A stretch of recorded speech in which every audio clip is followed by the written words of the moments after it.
আসসালামু আলাইকুম রহমতুল্লাহ বরাকাত।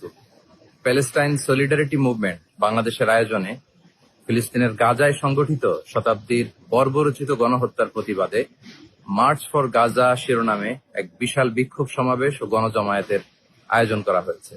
আগামী 12 এপ্রিল রোজ শনিবার শাহবাগ থেকে শুরু হয়ে মানিক মিয়া এভিনিউতে যেয়ে এই মার্চটি শেষ হবে। ইনশাআল্লাহ তাআলা আমি নিজে সশরীরে এই বিক্ষোভ সমাবেশে উপস্থিত থাকব এবং আপনারাও দলে দলে যোগদান করুন। মানবতার পক্ষে, ন্যায়ের পক্ষে, গাজাবাসীদের সমর্থনে দল, মত, জাতি, বর্ণ, পেশা নির্বিশেষে সবাইকে এই প্রোটেস্টে অংশগ্রহণের জন্য আমি উদাত্ত আহ্বান জানাচ্ছি। আসসালামু আলাইকুম ওয়া রাহমাতুল্লাহি ওয়া বারাকাতুহু।